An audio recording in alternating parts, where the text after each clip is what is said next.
And with that, with bodhicitta in our hearts, just do that verse of refuge in bodhicitta. I go for refuge until I'm enlightened to the Buddha, the Dharma, the Sangha. Through the merits of giving and the other perfections, may I become a Buddha to benefit all sentient beings. I go for refuge until I'm enlightened to the Buddha, the Dharma, and the Sangha. Through the merits of giving and the other perfections, may I become a Buddha to benefit all sentient beings. I go for refuge until I'm enlightened to the Buddha, the Dharma, and the Sangha. Through the merits of giving and the other perfections, may I become a Buddha to benefit all sentient beings.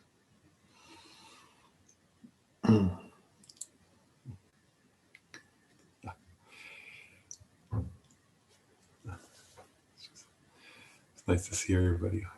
Well, I thought to start today just for a few minutes, or for however long we need, but I don't know, I don't know how many of you were there. Like last week, we had that event with interactive one with Gogu. And actually, people I realized I don't know if people are like, we say Gogu is a master in the Chan tradition. I don't know, most people maybe know that, but so like Chan is the Chinese tradition, Chinese word. And in America, I guess people more know the word Zen, but Chan, Zen is the Japanese word, right? Chan is the Chinese word for the same tradition. Although I guess same is a funny word because of course in a different culture it changes a bit, but you could say Zen is like an outgrowth or a subsequent growth from the Chan tradition. So when some Chan masters went to Japan, then Japan developed the Zen tradition. So it's a kind of continuation of that same lineage. But I just want to give a chance if anybody has any questions or comments about that event, or anything that was said there, just if people want to, before we go back to the text, just because I don't want to sort of leave it in case people had questions. I have a couple of thoughts to share too, if you want, but does anybody have any questions or comments before? Lynn, if you want.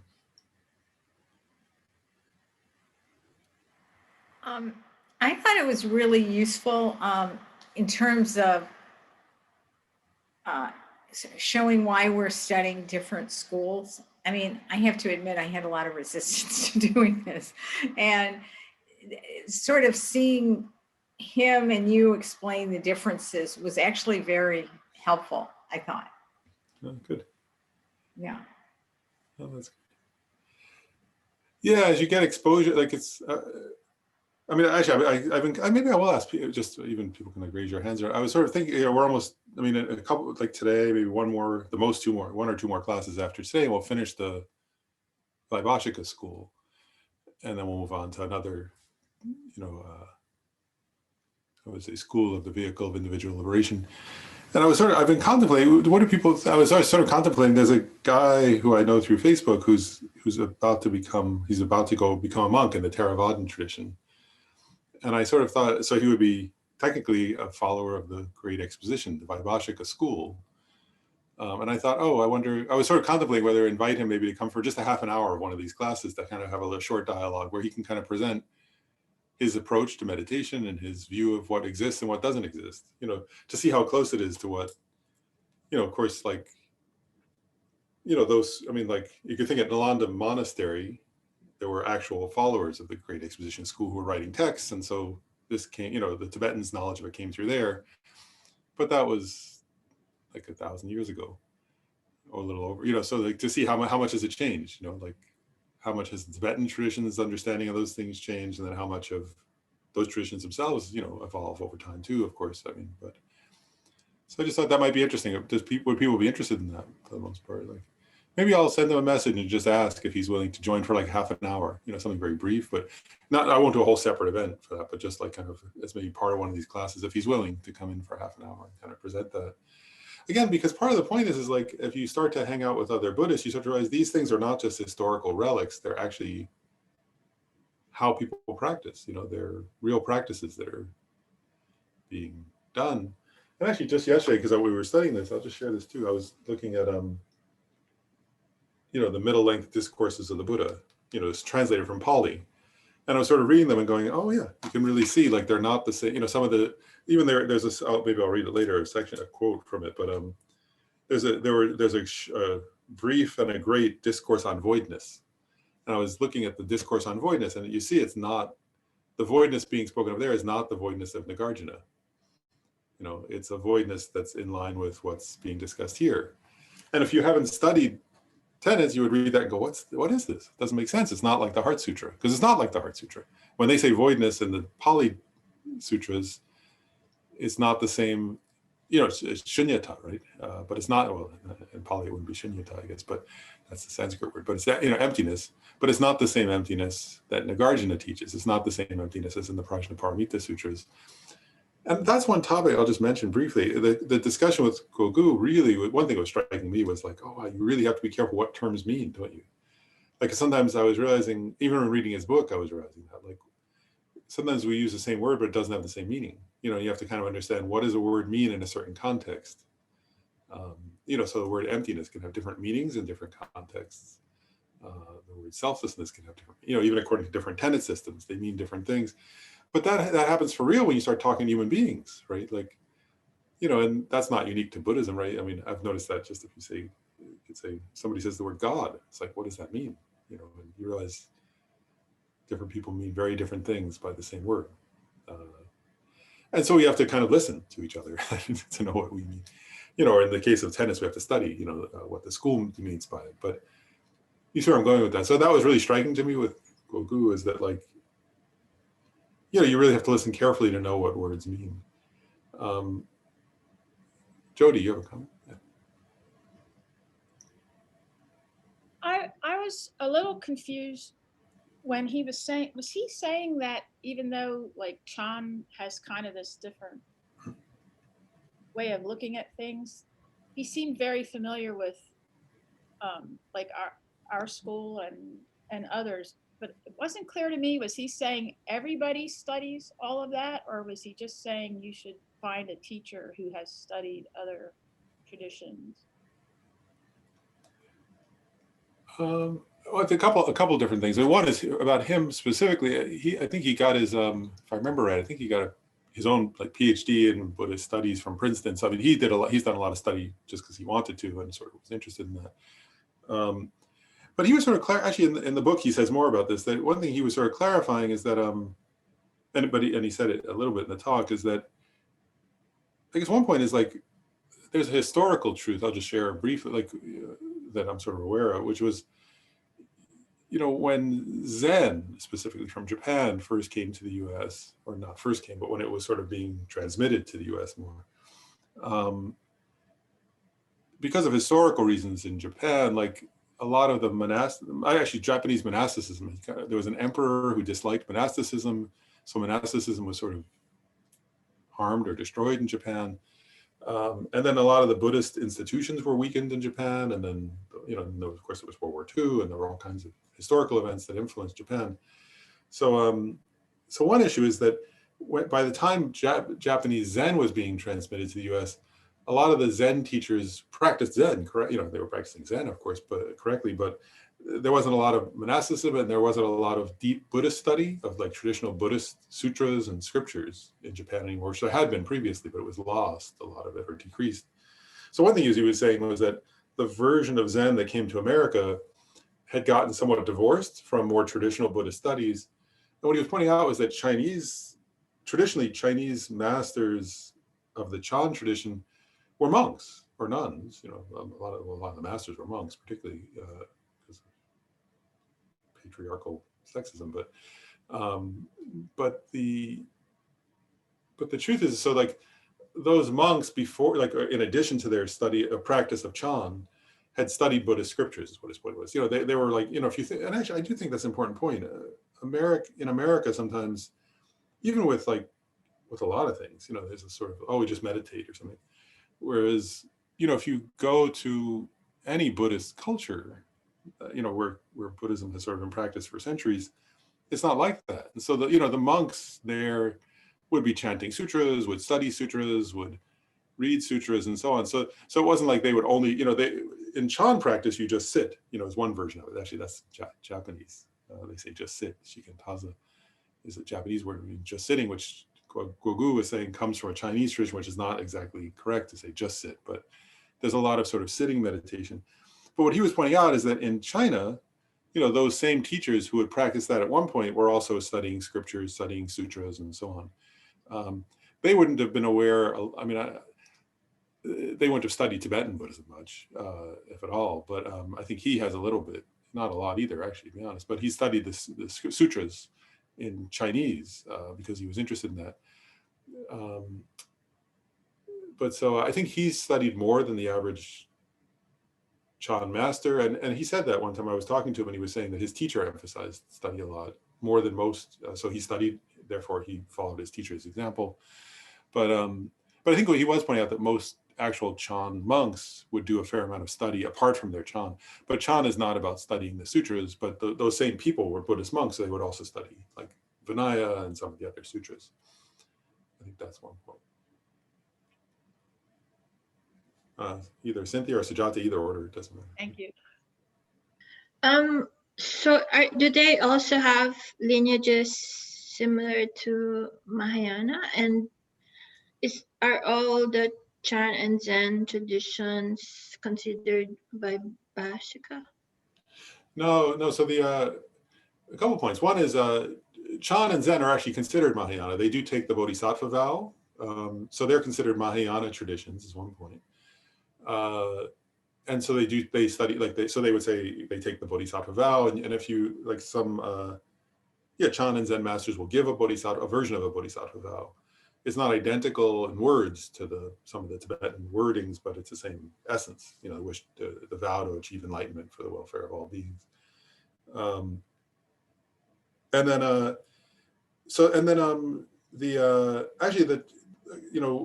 had a conversation with Gogu about, tenets a little bit before we did the event the week before. And so they're not, Chan is not Vaibhashika, actually. What he was saying was that in his view, Chan doesn't follow any of the doesn't really follow any exactly of the tenet systems. Some people would say that Chan and Zen are Madhyamaka. He kind of said that he doesn't think it really, he thinks he said they consider Chan to be a transmission from the Buddha outside the sutras. And there's a famous story it's a famous historical story that's taught in the Zen tradition, actually, that once the Buddha was present, and I think Mahakashapa was there, among some others, and the Buddha held up a flower, and it was a non-verbal teaching. And I think the story is that Mahakashapa achieved enlightenment just through that gesture of the Buddha's. And so it was a kind of non-verbal transmission that they say then was passed down from Mahakashapa, eventually reaching Bodhidharma, who was an Indian Buddhist teacher who then traveled to China long before Buddhism spread to Tibet, actually. Buddhism went to China before Tibet by a number of centuries. And so they say there's this kind of transmission that was non-verbal that was passed down to Bodhidharma, and then he went to China and passed that transmission to China, where it then became the Chan tradition, which eventually became the Zen tradition. So the idea there is that, but then he was sort of saying that, he was sort of joking with me at one point. He was saying that his teacher, although it was a Chan teacher, so it was kind of this transmission that's non-verbal, he kind of joked and said, well, he liked Madhyamaka though, his teacher. And then he himself said he studied Madhyamaka, but also I was asking about in the discussion about that he kind of, I think very unusually for a Chan teacher, he was using some mind-only school teachings to explain Chan. I kept asking, I said, well, why? Like, I've never seen that before. And he was saying, well, historically in China, Chan masters, it was this kind of nonverbal tradition, but they would sometimes use Madhyamaka thought, they would sometimes use mind-only thought to help explicate Chan, but that Chan is not wedded to one specific tenet system, is his view. At least that was Goku's perspective on that. But they would definitely be considered, they consider themselves a Mahayana Buddhist tradition.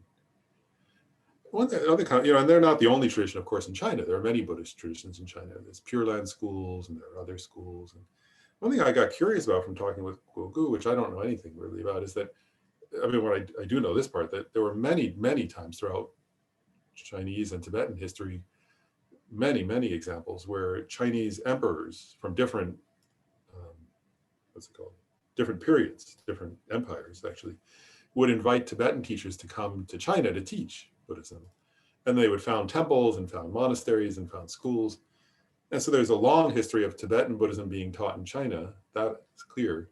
And it was different versions. Sometimes it was the Sakya Lamas, sometimes Kagyu, sometimes Gelugpa. You know, they all went there and did that.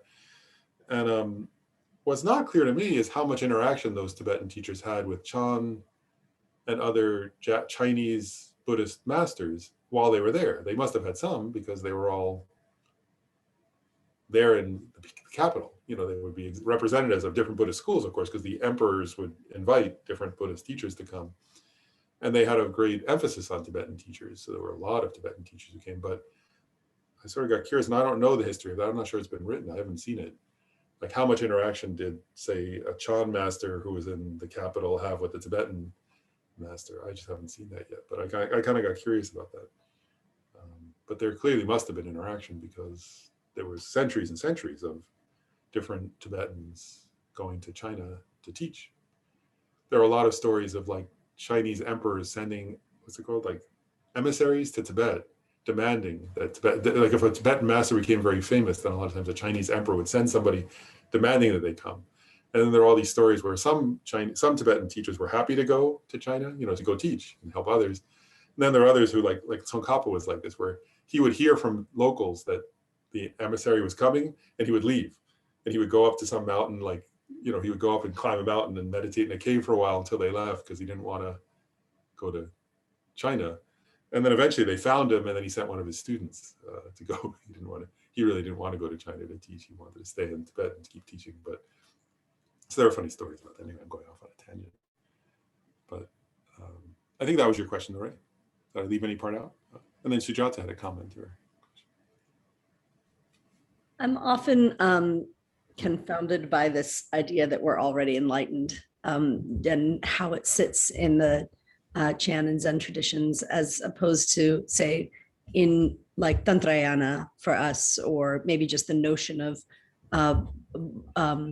Buddha mind, right? Which to my mind I wouldn't say I'm already enlightened, right? And so I'm wondering if you could talk a little bit about that just, I noticed for me, there's a lot of negativity that comes up when I'm lectured by people who are practicing. And I think that there's something about Western manifestations of this practice where there isn't sort of the study that comes behind it. And anytime, you know, people ask me about my faith and ask me about sort of steps along the way, and if I'm describing any of the steps along the way, I'm often interrupted with the notion that I'm already enlightened and I should know that. And that pushes a lot of my buttons. It's a great thing to work with. Lots of things I learn about myself in that experience, but also feels like for a long time I've wanted to educate myself, because I'm sure there's something quite beautiful and deep and amazing in that way of thinking, and feels both culturally and like for 12 different reasons utterly foreign to me. I'm like, what are they talking about? Already enlightened. So anything that you could help me, at least even working with my own negativities when people tell me this thing, it's terrible, super embarrassing. Thanks for letting me confess. Oh no, that's great. So, like, you know, I mean, of course, the Chan and Zen traditions do have those kind of phrases, right? You're already enlightened or already a Buddha. But actually, even in the Tibetan traditions, some like at least I'll say a few things. One is, you know, the Chan and Zen people didn't make that up. It's actually, if you look in certain sutras of the third turning of the wheel of Dharma, so like the so in the sutras of the third turning of the wheel of Dharma, which are the ones that emphasize Buddha nature, there are quotes from the Buddha where he says things of that sort. You know, you're already Buddha, or you're already enlightened, or things like that. And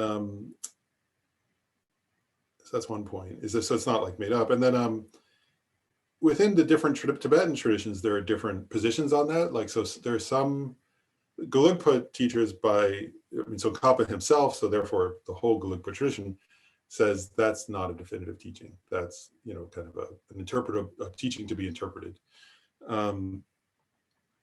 And my impression is that Sakya lamas agreed with Gelugpas on that. But then if you look in some Nyingma and Kagyu texts, they'll say that that is true, that it's not, they'll sort of say there's a truth to that teaching. There's a lot of debate in Tsongkhapa's texts between Tsongkhapa and one Jonang, I forget the Jonang tradition, which asserted that you're already enlightened and that there's a truly existent sort of Buddha or already there. And Tsongkhapa was there's one specific Jonang view that sort of you're an intrinsically existent Buddha already, that Tsongkhapa really took very strong issue with, and he said that is just not, he said that's not even a Buddhist view. So he was very strong on that point. But there are other, so that's unique to a specific part of the Jonang tradition, not the whole Jonang tradition, but anyway. But there are other, some Kagyu and some Nyingma masters will say that's an interpretable teaching, but some will say that's a definitive teaching. So that even within the Tibetan traditions, there are some who would kind of say things very similar to what Chan and Zen say on that point. So that's that part. And then I'll just say a couple of quick comments. One is like, so when we have, one point is like, when you say an interpretable teaching of the Buddha, then we say, well, of course, if the Buddha taught something, I mean, all these tenets, some of the lower tenet systems would be interpretable teachings of the Buddha. They're things the Buddha taught, that he taught for a reason because they benefited people, but that they're not the ultimate meaning of the Buddha's intent. They're not the Buddha's actual view. They were things that he sort of said for somebody who couldn't, give you an example, like if somebody would have become a nihilist if he had taught Madhyamaka, he wasn't going to teach them Madhyamaka because they would have become a nihilist and harmed people. And I'll just share a personal experience about that view. Like, I often think of like, I have a few friends who like I've seen where they're very sincere practitioners who, like I've seen that view of like, where it gives those people hope. Like some friends I have mine personally, I know, like where like they practice very hard and they sort of get discouraged. And like I've heard a couple of friends where they're like, well, I'm already a Buddha, so I just have to find that in myself. It's okay, and they don't lose hope and they keep practicing. And when I've seen that happen for some friends, I thought, oh, that's the intent of the Buddha. Like the Buddha was teaching that for people who, in my own view, this is just my view, I was looking going, oh, wow, that makes sense. Like here's my friend who would get discouraged and might give up on practice, but when they feel deep down, I'm already a Buddha, I just have to uncover it, and they'll keep practicing. And so I thought, oh, for me, that was like an experience I had where I kind of felt, oh, wow, there's a real value in that teaching for real people. And then I guess the one other point I'll say is, and of course, from Tsongkhapa's perspective, he says, that he would say the Buddha taught that, it's in the sutras, but it's not a definitive teaching. And then of course he says that it's not a definitive teaching because the very definition of Buddha is somebody who's omniscient. And so to say you're an omniscient being who doesn't know you're omniscient is obviously self-contradictory and doesn't make logical sense. And then another point he says, Kent Rinpoche said just yesterday in a teaching, right, that Buddhahood comes about due to causes and conditions. And so an uncaused Buddhahood also doesn't make sense, right? All things arise due to dependent origination, and that teaching would sort of, in that sense, could undermine the idea of dependent origination and so on. And so, so the Gelugpa view is that the meaning of, especially from a Madhyamaka perspective, is that the meaning of Buddha nature is on the one hand, there's developed Buddha nature and natural Buddha nature. And the natural Buddha nature is the emptiness of your own mind.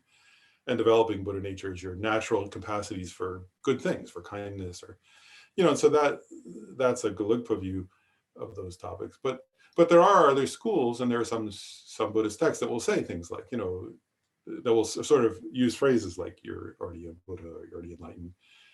And so, so even Tsongkhapa himself, though, although he disagreed with that view, would say it is a teaching of the Buddha, it's in Buddhist scriptures, and it had an intent, or it had a purpose for certain kind of disciples, is the idea there. Whether people misuse that to cultivate a kind of pride or is a different question, but then we do that with anything. We can do that with any teaching, I guess. We can say something or something special. That's a different issue, but I think that's, for me, that's what I've always seen as to be the intent of that, is to give people hope who are kind of discouraged. This feeling that you can, and that there's a source of wisdom within you, which of course is true. We all have the capacity for wisdom.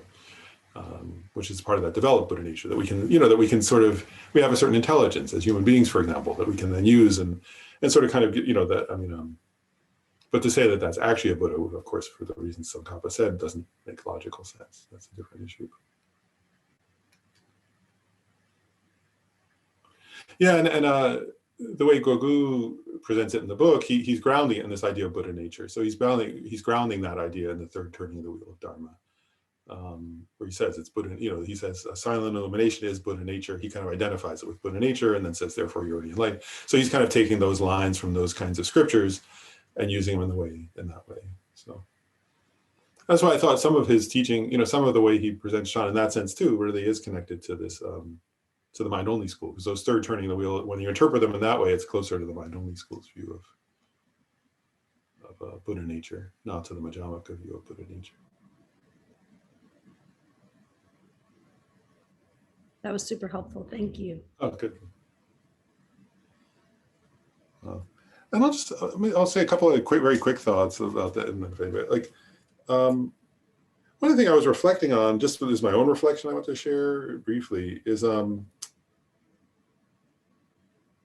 I'll say two, actually, or a few. One is, they came towards the end of that point about, do you contemplate, and the Gelugpa tradition is very clear, and, Tsongkhapa is very clear that you have to contemplate the meaning of emptiness in order to comprehend emptiness. And at a certain point, that eventually the goal is a non-conceptual realization of emptiness. But Tsongkhapa, in many, many texts, says you first have to have a conceptual understanding of emptiness, and then eventually you'll come to a non-conceptual. And in the Chan tradition, as Gogu was saying, says doesn't approach it that way. And one thing I was reflecting, a couple of things I was reflecting on. One is the Nalanda tradition, which Sonny Lama always says all the Tibetan traditions come from the Nalanda tradition. Ultimately, right? It comes down. And of course, if you read the texts of the Nalanda masters, right, like Nagarjuna and Chandrakirti, but also Asanga and Bhava Viveka and so on, I mean, they place so much emphasis on reason, and so all of the Tibetan traditions have a kind of connection to that. Shantarakshita was the first, right, one of the co-founders of the Nyingma tradition, which Shantarakshita was an incredible logician and scholar, and then Kamala Shila was there at the early phase of the founding of the Nyingma tradition, was an incredible debater and scholar. So all the Tibetan traditions emphasize this, place an emphasis on reason. And so that was one difference I wanted to point out. But then I also did want to point out something else, which is so from my perspective, I greatly value, reasoning to meditate on emptiness, for example, because I'm a follower of Tsongkhapa's approach. But the reason I was thinking about, I was going to just share this, there is an emphasis in, I was thinking about Gogu himself. The way I met him was part of his Dharma relief effort. He did a first round of Dharma relief where I wasn't part of this one, I didn't know about it, but they provided masks at the beginning of the pandemic to healthcare workers. He initiated that project and he oversaw it, and they gave out hundreds, many, many thousands and thousands of masks before they were easily available. And then I became involved. He started a second Dharma relief project, which was to address the effects of racism in America, particularly anti-Black racism in America. And so I'm on a board, whatever that they have for that. That he's running, he founded it and is doing most of the work. And my point is just I was there's a quality in a number of Chan and Zen masters. I know him and, for example, Joan Halifax, where they don't emphasize a lot of conceptuality, but they really emphasize being present and feeling in your body, your sense of compassion for others, and responding in this emphasis on the present moment, and on awareness, and on kindness, and on really being present and responsive. And sometimes when I've watched, because I've been in these meetings, I've watched Gogu interact around some of these kinds of issues. And I want to say, and I came to really respect. I was wow, he's really present in a loving way. He kind of is in touch with his body, and that allows him to empathize and to be responsive. And so I was really reflecting on, for me personally, I was just reflecting on, wow, there's something I'm personally learning from the Zen tradition by the models of people like Joan Halifax and Gogu. It's not my final approach to Buddhism as a institute, as a tradition or something, but I was like, wow, I'm not, so I was watching him sometimes do it. And I was like, I'm not as good at him as that sometimes. I was, you know, at really being grounded and present in response to certain situations. And then in, you know, looking at Joan Halifax's work is another example. I was like, wow, she's so present and so responsive and so spontaneous in her compassionate activity that I thought, wow, there are things I can, you know, so like, and to me, that's part of the benefit of those things is like, wow, I'm not going to follow, I'm not a Zen practitioner and I'm not, you know, I'm a practitioner of this tradition, but there are things I can integrate from that tradition into my approach to action in the world that's really useful. And to me, that's another benefit of those kinds of interactions. And I know I've learned a lot by, you know, from, and like Bernie Glassman, you know, who was the teacher of, he's dead now, but he was the teacher of Joan Halifax. And, you know, he would do those things, right? He would go be homeless for a few days. And he was like, that's Zen practices. He would hang out with homeless people, not to be better than them, but to be with them and to really witness and to be present. And then he went to Auschwitz to sort of do a retreat. He led retreats at Auschwitz to kind of be present to the suffering of others. And there's a bravery and a kind of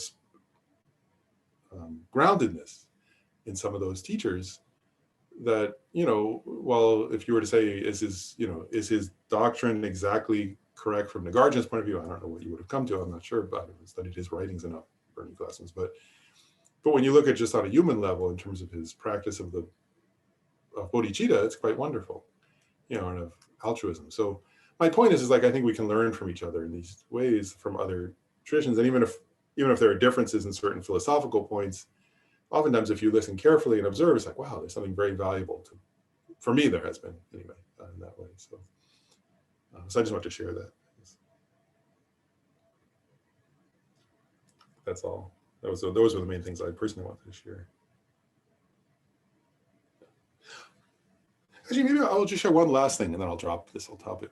But the last thing I was contemplating was one thing I'd never thought about before, and I only thought about it because of Guogu, is, you know, when you develop calm abiding, right, which is not what he was talking about, but when you develop calm abiding, I was thinking about this in terms of Mahamudra, which I was talking about. I was like, you know, because we studied there are permanent and impermanent objects, right?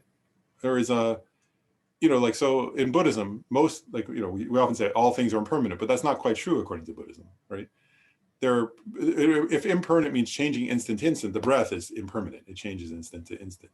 Your mind is impermanent. It changes instant to instant, right? So if you're focused on your mind, you're focused on an impermanent phenomenon. If you're focused on the breath, you're focused on impermanent phenomenon.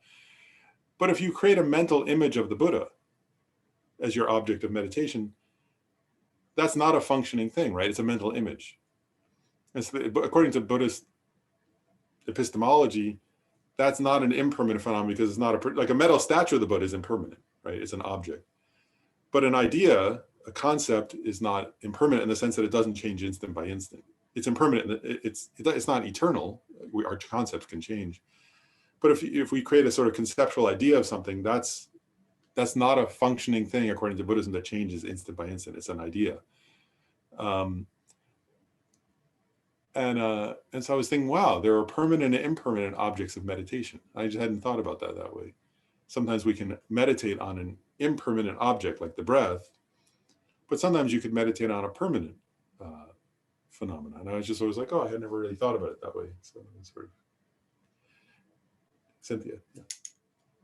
Can you just quickly clarify? Are you saying that just for the mental image of Buddha specifically, or any image in general? Yeah, according to particularly, Paul asked about this in a couple of previous classes. He was asking about this. So in the next tenet system after Vaibhashika is Sautantrika, and the Sautantrikas make this philosophical point that what they say is that there are functioning things, right, that are like a stream, a river, a house. Those are sort of objects or functioning phenomena. Mind is also that. But then they say, then there are what they call them are generic images, you know, sort of that are kind of like mental concepts, and they say those are not impermanent. Those don't change instant by instant. And they, I sometimes think of the example would be like, an example of that would be this, would be like, like when I was a kid in elementary school, I learned what, I was in class, I suppose, and somebody, a teacher said, this is what democracy is, right? And then I developed a kind of static idea. Oh, democracy is that. That's what my teacher told me. And that idea didn't change until, for me personally, probably changed in 2016, maybe. But until then, it didn't change. It was just like, it was a concept that I learned in school that wasn't changing instant by instant. It was sort of, if I would come back to it, I would think, oh yeah, democracy is this, and there was just sort of this, so it was a concept that wasn't a functioning thing in this, like actual democracy in America was changing, there was the process of democracy was changing, but my concept of democracy was just sort of this static thing. Or if I were to, if you were to say like, what's the World Wide Web? Now the actual World Wide Web is something that's a functioning thing that's changing instant by instant, but my concept of it, I don't know, I read a book once or something, it said this is what it is, and it's a kind of static concept that's not changing instant by instant.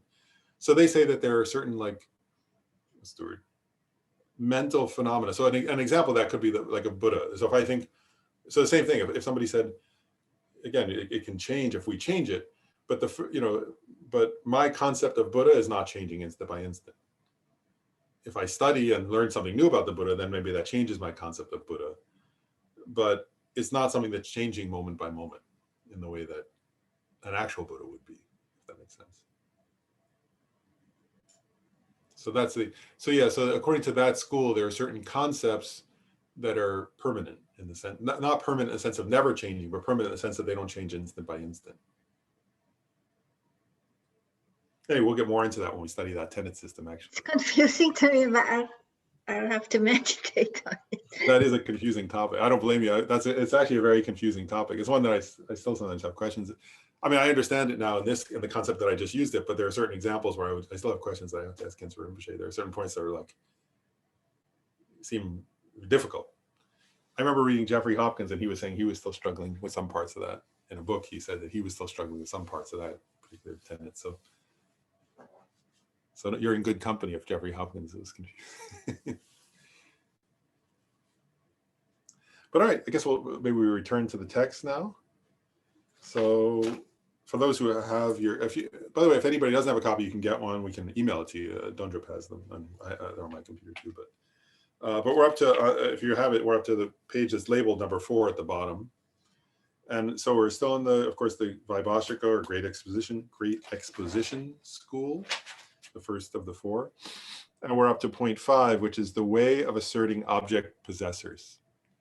And so an object, I just want to point out, I think I said this last time, but so object possessor also means a subject, right? So in other words, possessor in the sense of an object possessor is like, so objects we just covered, right? What are objects? So they're conventional truths, they're ultimate truths, they're permanent things and impermanent things and so on, right?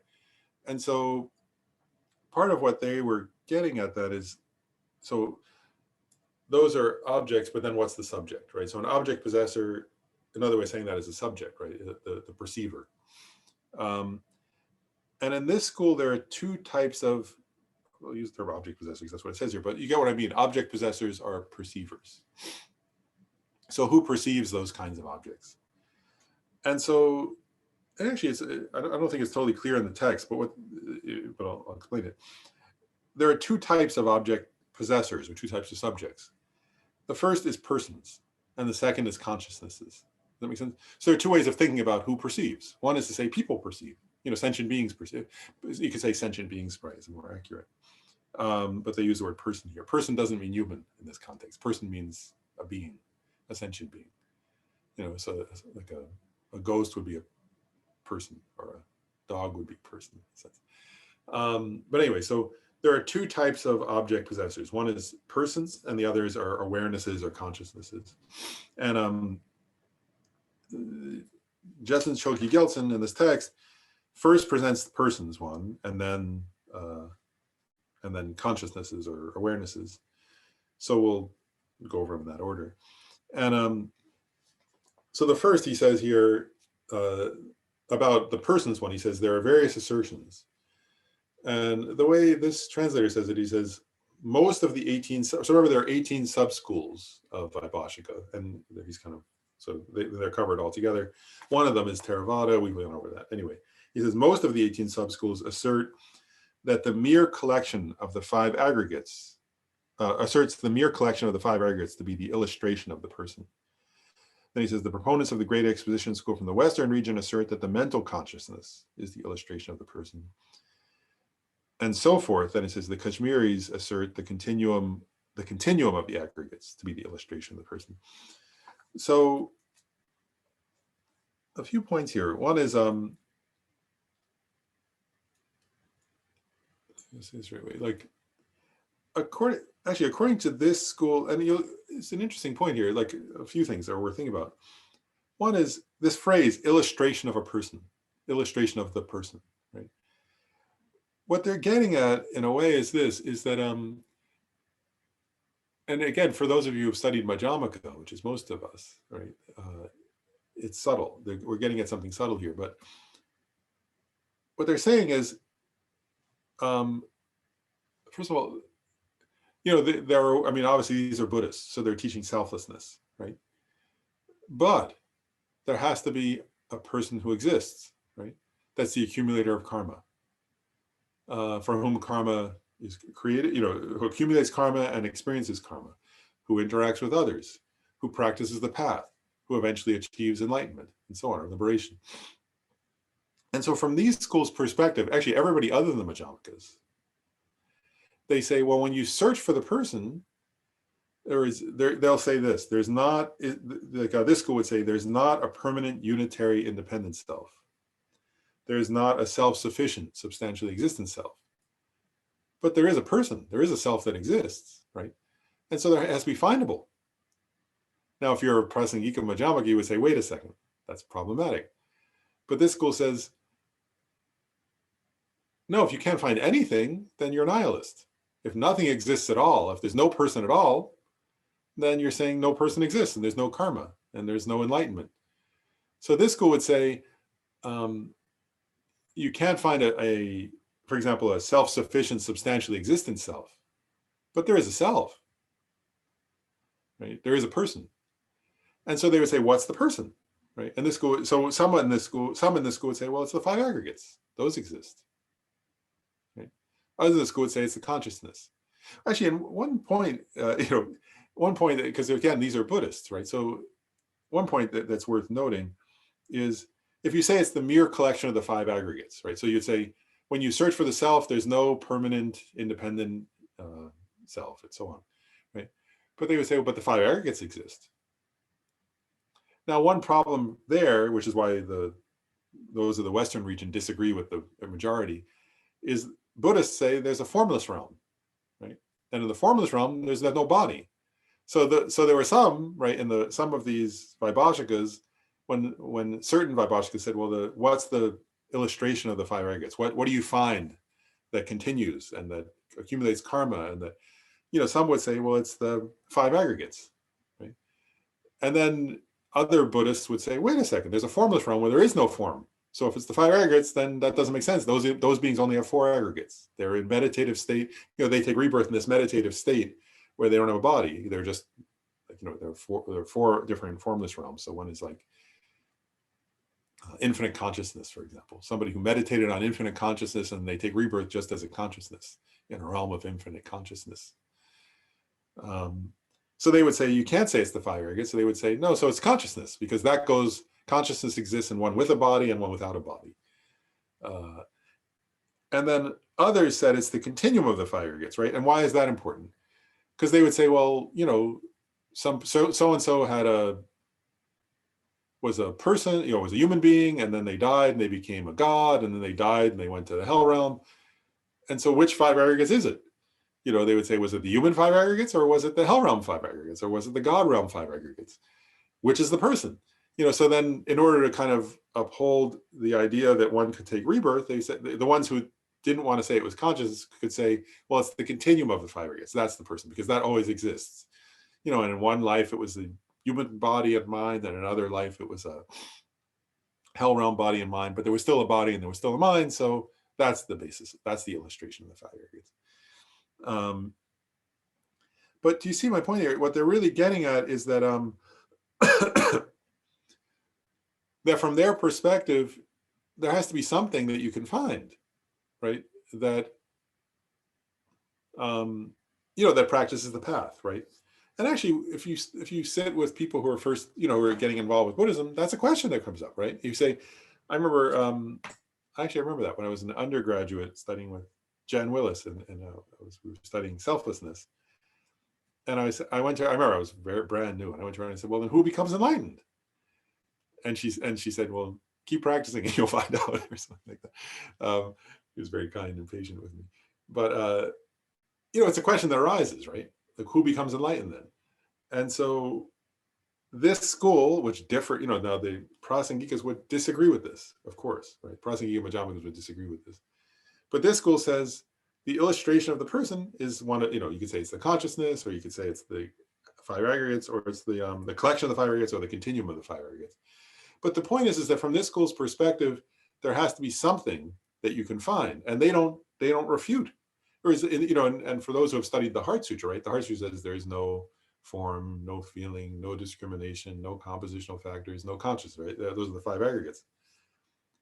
This school, if you're a follower of this school, you would say, wait a second, the Buddha, in the Pali discourses, the Buddha says there are 5 aggregates, right? He teaches the 5 aggregates. And so they would say, that's nihilistic to say there's no form, no feeling, no discrimination. They would say you're a nihilist if you assert that. They would say, is there a permanent unitary independent self? No. But the body exists, and the mind exists, and that's the person. But there's no independent unitary what's it called? Permanent self there. They would say that. Does that make sense? But so they're saying, but there has to be some basis, or some illustration of the person. And so what they're saying here is one way of asserting a subject, right, is it's persons. And what's the person? It's the 5 aggregates, or it's the consciousness, or it's the continuum of the 5 aggregates. And do you understand that point though? I just want to make sure that's clear. One is that's how they assert a person. But the other is, you can see that part of their concern, in a way, is how do we teach selflessness, anatman, in a way that still makes it clear that there is somebody to practice the path who will eventually achieve arhatship. That there's somebody in a negative, that's a positive version, right? And then in a negative version, that there's somebody who, if they kill, will experience a bad karmic result, right? Well, it's the aggregates, from their perspective, right? Does that make sense? So that's how they assert object possessors, and they don't go beyond that. They don't go into more detail than that. They just leave it there. They say that's the nature of a subject or an object possessor. Is it's a person, and what's a person? These different sub-schools, present it slightly differently according to their concern about how do you, and the part you get that a lot of those differences in how they assert object possessors is about rebirth, right? Or is this about, well, how does the subject, the person, go from life to life? And so they have to assert object possessors or persons in a way that can still accommodate karma. Right, so you can say it's consciousness, because consciousness, even if your body dies, your consciousness goes from life to life, or the continuum of 5 aggregates, or it's harder to do if you say the mere collection, right? Because this body dies, and so on, and this, so that's a harder one to uphold. But I guess then you have to come to the continuum of the 5. That's where you have to eventually get to the continuum of the 5 aggregates. Well, the next life also has a body and a mind. Any questions about that before I go on to the types of awareness or types of consciousness? Sujata, go ahead. I don't understand how they are arguing anatman, in a sense. Like, it just feels like semantics, the difference between asserting the mental consciousness to be the illustration of the person and atman. It feels very semantic to me, or maybe it's just a matter of like, or even the latter, like the Kashmiri position. It gets really confusing to see how it differentiates, particularly with sort of Vedanta, Advaita Vedanta. I know we're not talking about all those schools, but I really find it like just so nearly identical that my mind gets confused about how's that even Buddhist. That's interesting. Well, actually, maybe I'll say, and then the next section after this section is the ways of asserting selflessness. And so we're going to go over, they have like a gross and a subtle way of asserting selflessness. So I think, well, I'm going to go into a detail with it then. So what I want to suggest is when we do that, come back to that question and see if it clarifies it or not. I'm not sure if it will or not, to be honest, but because I'm just going to do it from their perspective in this section. But when we get to that section, see if that addresses it or not. If it doesn't, raise the details of how it doesn't. Well, it'll be interesting. I'd be kind of curious to see what your thoughts are on that. So when we get there, because we'll go over, they have a gross and a subtle version of Anatman that they teach. That's at least detailed and clear, or is what they're saying is very clear. So we can at least go into the details of what they're saying and see if it addresses that or not. And if not, that would be interesting too. Yeah. And it's the very next section after the cognition, so the awareness part. All right. So then their second way of asserting object possessors is awareness, right? That awareness or consciousness is what is the subject that perceives. And that makes sense, doesn't it? That'd be a way of describing a perceiver. I think I wanted to share this too. So I'm going to go over just the way it's presented here about awareness. And I wanted to mention though that I was sort of thinking about this. I was thinking last time I mentioned this, I might want to go into more detail, but what I was thinking is that in the Tibetan traditions in general, and the Gelugpa tradition in particular, in terms of this topic of awareness and types of awareness, the Vaibhashikas give a fairly simple, we're going to go over it right now, but a fairly simple presentation. And then the Sautantrikas, the sutra followers, which are the next school up, the next one that we're going to cover, go into much more detail on that. So a lot of the Tibetan traditions rely heavily on the Sautantrika perspective on consciousness. And I was even going to briefly quote Geshe Rebten, who was one of Lama Zopa teachers in this book, Mind and Its Functions, says this. He says, he talks about the four different schools, the Vaibhashikas, the Sautantrikas, the Chittamantras, the Majjhimakas. And then he points out, he says, when presenting mind and its functions, it's primarily, he says, he presents it and is often primarily presented according to the Sautantrika philosophy. And then he points out Sautantrikas are, went into great detail about logic and epistemology, how we know what we know, which is the nature of consciousness. And then he says something interesting. I'll just read this quote. It is said that the four schools of Buddhist philosophy, which is tenets, right, the tenet systems we're studying, are not independent systems with little or no relation to each other, but are understood to be progressive developments of insight, which are like steps on a ladder, leading to the pinnacle of Buddhist thought, the Prasangika Majjhimaka view. Therefore, having a clear picture of the Sautantrika position acts as a good foundation upon which to move into the more complex and intricate developments of the Mahayana schools. And then he says the Sautantrika is used to describe mind because Dharmakirti did such a detailed job from that school's perspective in his Pramanavartika. So I guess I'm just saying all that. One is, it was interesting to point out, just I've said that before, that this idea that these four tenet systems are like steps on a ladder that help you realize the Prasangika Majjhimaka view. That's and what Geshe Rebten there is sort of pointing out is that's why we study them ultimately. That's the ultimate, there are other reasons too, but that's the main reason we study these other schools. But then also I want to share that to say that, so I'm just going to cover the mind and awareness stuff the way the Vaibhashikas, or I'm going to call them Great Exposition School Vaibhashikas, the way they explain them. And we're going to go into much more detail about these from the Sautantrika school, because they're the ones who give more detail. So I won't go into great detail. I'll just do it the way they do it in the text, and then we'll go into more detail when we get to the Sautantrikas. Because they give a clearer presentation. They're more interested in this topic. For what it's worth, actually, I was like, is that really true? So I went and looked in the Abhidharma to compare, and I was like, oh, it's true. They really don't, even in the Abhidharma, they cover a lot of categories of phenomena. But when it comes to this topic of mind and awareness, even the Abhidharma doesn't go, the Vaibhashika Abhidharma texts don't go into more detail, really. They just leave it very simple. Not as detailed as the Sautantrika text. So I was kind of double checking, like, is that really right? And I was like, yeah, it's true. So, so last time I kind of covered this briefly, right? There are valid cognizer. One categorization is there are two types of awareness: valid cognizers and non-valid cognizers. And from this school's perspective, they don't, actually, it was interesting. you'll see the Tantrics go into a lot of detail in defining those. This school doesn't. So they just say, there are valid cognitions, and then there are non-valid cognizers. And they say, I went over this last time, but non-valid cognizers, they present it in a fairly simple way where they say, a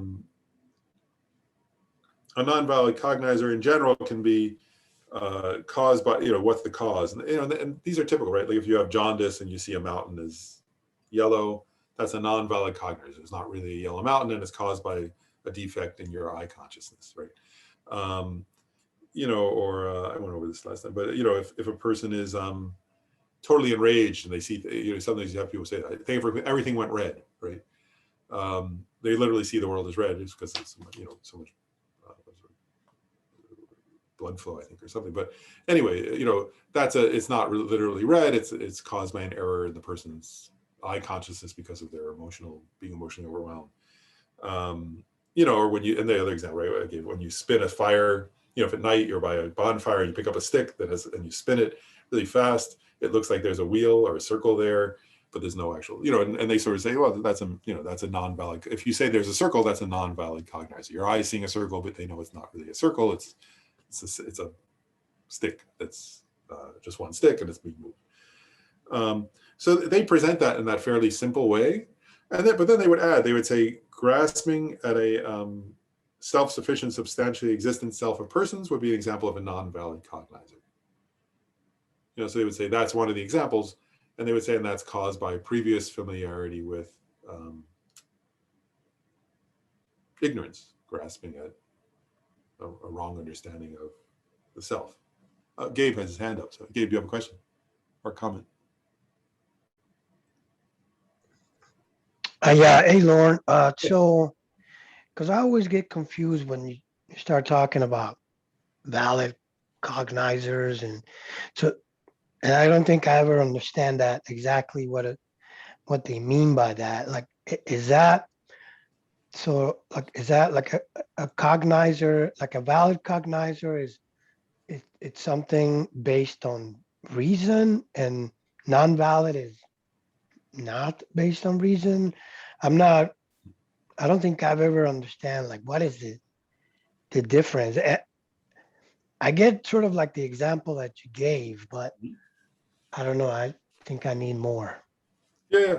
Well, first of all, a couple of things. One is we're going to go into a lot more detail from the Sautantrika perspective. We'll go into a lot more detail about what they are, but in a simple way, from this school's perspective, like what they would say is like, so for example, if you see with your, because actually, the next section here, it says there are two types. Actually, this is perfect, Gabe. Good question, because the next section right after that is there are two types of valid cognizers: direct valid cognizers and inferential valid cognizers. And I'm just going to stay there for a second. I won't go on, but I'm going to give an example. So like a direct valid cognizer would not be based on reason. A direct valid cognizer is non-conceptual. And it would be like an example of a direct valid cognizer would be if you, from this school's perspective, like if you look at your house and you see a white wall, right? Like the wall's painted white in your house. Well, that's a valid cognizer. In other words, you're seeing an object and you're seeing, if you don't have a disease that's causing your eye to see it incorrectly, you're not having some kind of, you're not having a hallucination or something of that sort. You just look up and you see the white wall. They would say that's a valid cognizer. In other words, it's an object, that object exists, and your eye consciousness saw it, and that's not conceptual. So that would be a direct valid cognizer. Or if you hear, if your wife Tina says lunch is ready, and you hear her voice and you recognize that's her voice, that's a valid cognizer. Your ear consciousness heard a sound, and you turn your head towards that or whatever. That would be an example. So it's like it's one of your five. That's an example of a direct valid cognizer. Would be any of your five senses correctly apprehending a sight, a sound, a smell, a taste, a touch. And you asked about reason, so I'll just say then the second type of valid cognizers listed here are inferential valid cognizers. And those are based on reason, or they sometimes say based on a sign or based on reasoning. And these are both valid. So in other words, what they're saying is there are two ways to have a valid cognition. One is direct, which, and we're going to get into other examples direct, but the most common example of a direct valid cognizer is a sense consciousness. So every time, and that happens all the time, right? I mean, you know, there are thousands and thousands of these, you know, in a day, right? So that would be a sight, you know, your eye apprehends a form, your ear apprehends a sound, your nose apprehends a smell, and so on. Your tongue, that's good. Your tongue consciousness can apprehend the taste, and so on. And those are all valid cognizers, you know. And so if you put sugar on your tongue and it's sweet, that's a valid cognition. That would be a direct valid cognition. And then an inferential valid cognition. Again, this school doesn't go into as much detail as some of the other schools, but they would say, you know, not all valid cognitions are direct because, for example, like, you know, the typical example they would give is like, if you were sitting somewhere and suddenly you saw billowing smoke and smelled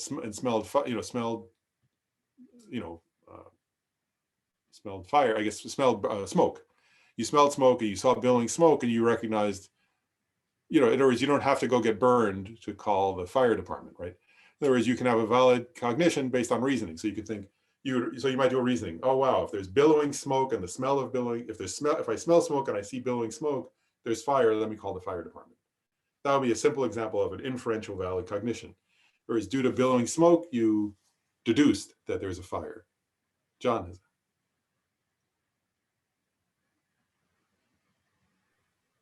Sorry, trying to unmute. But wouldn't that actually be a direct because you're basing it on smell?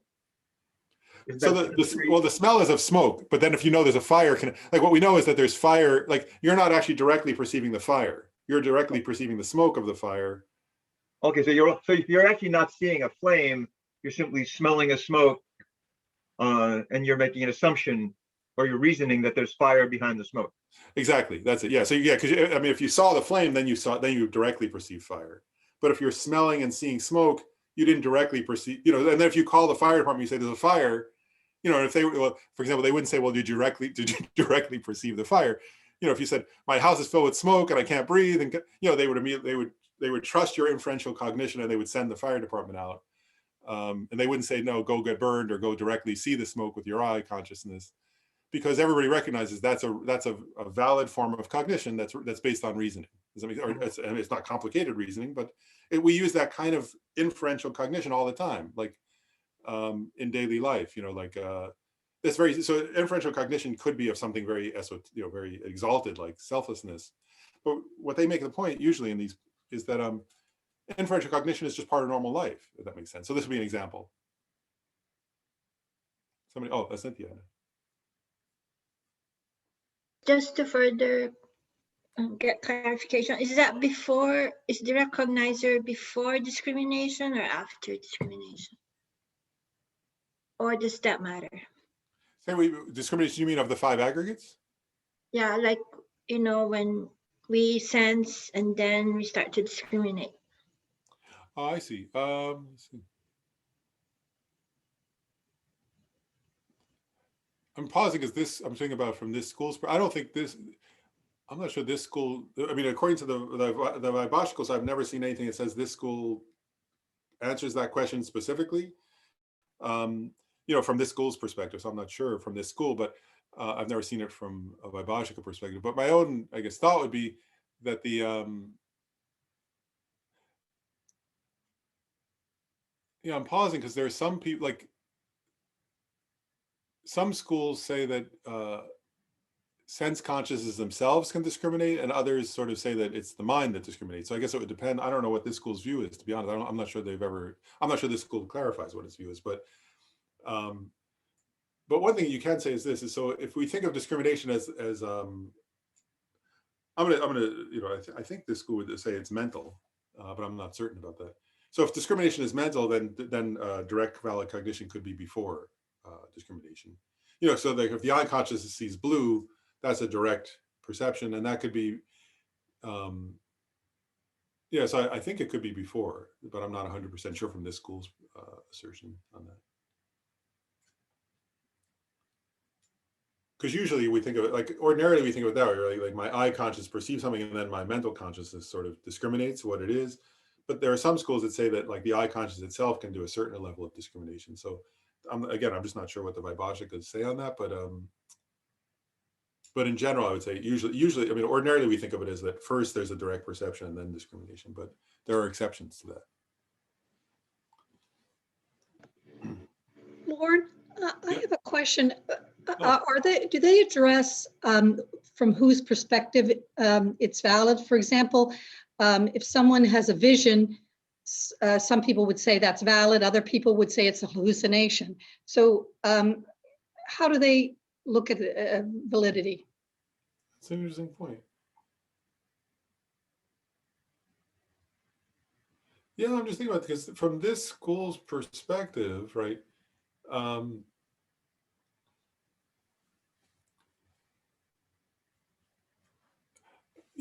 guess I'm just pausing. From this school's perspective, one point is that all existent things are, there's a phrase for this, are substantially established. So they have to have their own substance, right? And so from this school's perspective, I think, it's not like, it wouldn't be the same as say the Prasangika's view on that. Like, so this school's perspective really would be like, again, let's use it. I'm just going to sort of reflect on it. First of all,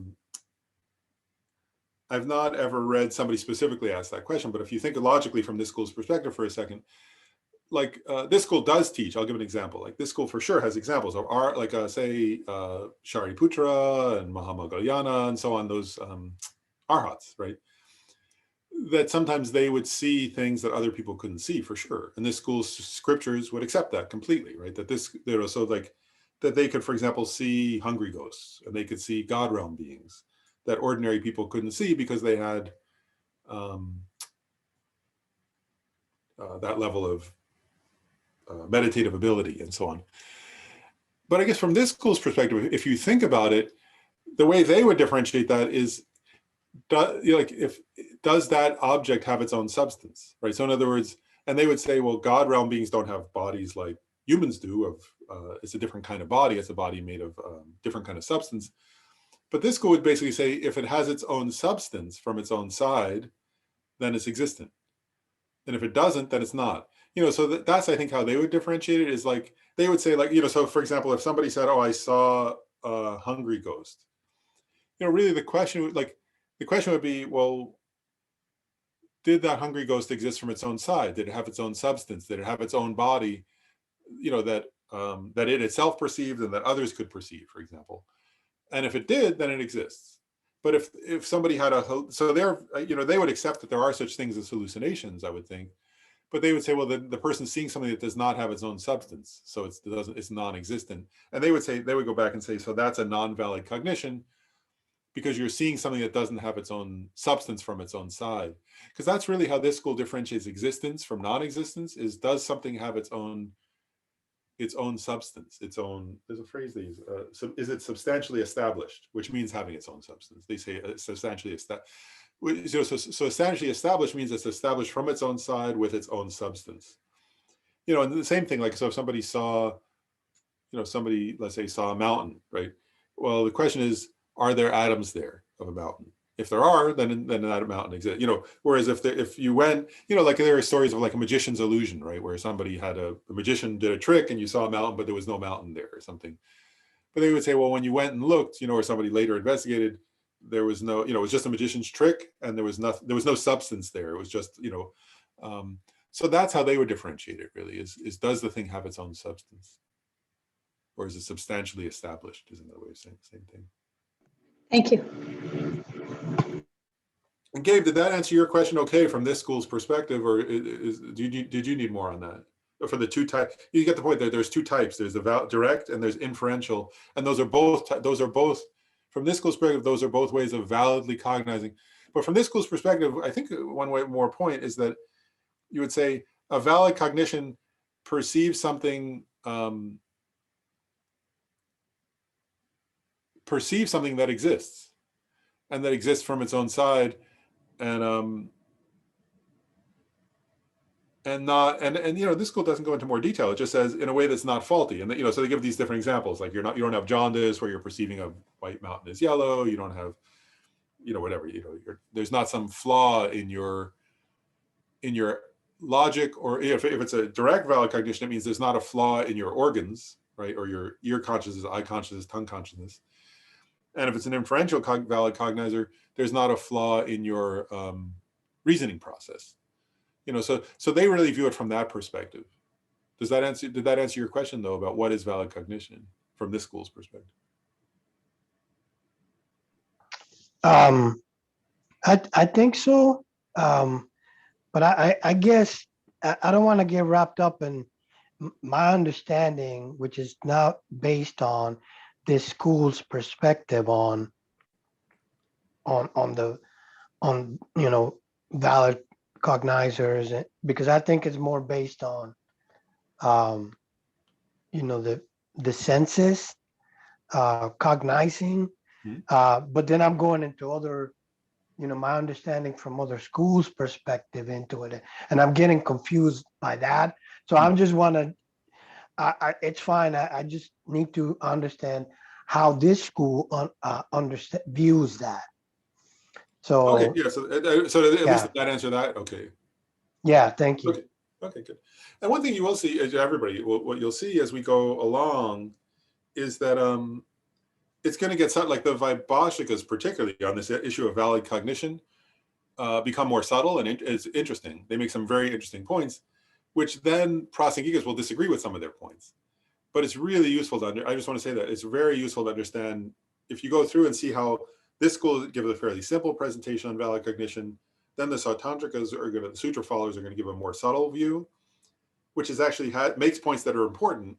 And then when you can understand how the Prasangikas, because it becomes very difficult to understand how the Prasangikas assert valid cognition, right? That's an extremely difficult, subtle topic. And again, if you haven't studied these other schools, it's really hard to understand when you get to the Madhyamaka. What are they really saying? How is something validly cognized and it exists as merely labeled or something of that sort? So it really, I mean, what Geshe Rabjan was saying is really true, which is this gradual step-by-step approach really helps, because it's very difficult otherwise to understand. Even if you have studied this, it's difficult to understand the Madhyamaka perspective. You have to think deeply.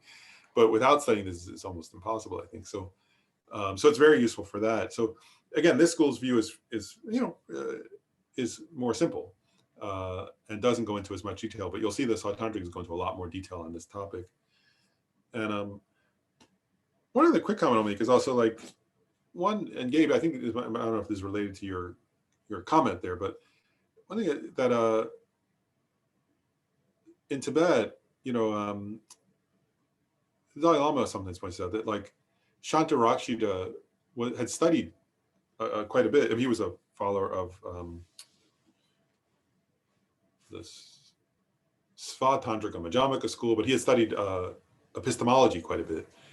And so there's this interesting tradition in Tibet where they connect the study of pramana, they call it pramana, pramana is pramanavartika. So pramana is valid cognition usually, so they translate it that way, valid cognition. So that's what we're studying now, a little bit of. And so that the strongest tradition of that in Buddhism comes from Dharmakirti and Dignaga. And my point is that the Tibetan tradition does something very interesting, which is Dharmakirti and Dignaga are not Madhyamakas. But in the Tibetan tradition from Shantarakshita on, Sri Sakya Pandita and Tsongkhapa, they take the pramana topic and they mix it with Madhyamaka in order to more deeply explain Madhyamaka. It's a really interesting sort of historical phenomena that's part of the Tibetan tradition all along. From the very beginnings of Tibetan tradition of Buddhism, there's been this relating of these teachings on valid cognition and the teachings on the middle way. And you'll see that as we go along. But so anyway, so understanding this helps to understand those later schools. But okay, so we covered that the two types, in general, there are two types of valid cognizers, direct and inferential. And now we'll go into just a little more detail about the direct. So now we get a little technical, and again, like it's fun to cover this stuff because it's, one thing I like about covering this, like things like this next part, is it's things that are often left out in America. And I sometimes think that, like, because in America, there's a tendency to emphasize, and that's it, what's comfortable to American people or something. But anyway, we don't need to, we're trying to be uncomfortable. So anyway, I'm sort of joking. But in other words, we're embracing the actual Buddhist teachings, not, there was a famous quote where somebody said, somebody asked, who was it? It's like Suzuki Roshi, early on, somebody asked Suzuki Roshi, or maybe Edward Kanza, I can't remember who, but somebody asked, like, early on, how can you make Buddhism like palatable or easily approachable for American audiences? And then the answer was, how do you make American audiences ready to actually relate to Buddhism? Which I thought was a good answer. But so anyway, ordinarily we would only focus on direct, if you were talking to Americans, you might only talk about sense direct perceivers, but for valid direct valid cognizers, right? But so anyway, direct valid cognizers, one point is that they're, and in general, actually I will say this, in general, the definition of valid cognition is it's something that's non-mistaken and free of conceptuality. So it's not a conceptual it's a non-conceptual cognition, right? And the most common example of that for us, for ordinary people, are sense direct perceivers, which is what I was just talking about, right? So those would be the 5 senses, right? And those are non-conceptual. So, and we gave examples, right? If you taste something sweet, or if you, as soon as you taste something sour, right, and your mouth goes like that, even before it goes like that, there's that's a non-conceptual direct sense cognition. And if you see purple, that's a, eye consciousness directly perceiving purple. They often give that example in Buddhist texts where they talk about a patch of, and they're getting at what I think it was Cynthia who asked, right? They often say that a patch of blue, the eye perceives a patch of blue. And what they're getting at is it's before discrimination. It's not even, whereas doesn't need to be discrimination. It's just a direct perception of blueness. So those would be sense direct perceivers. But then they list 2 other kinds of direct valid cognition. So the next one is mental direct perceivers. And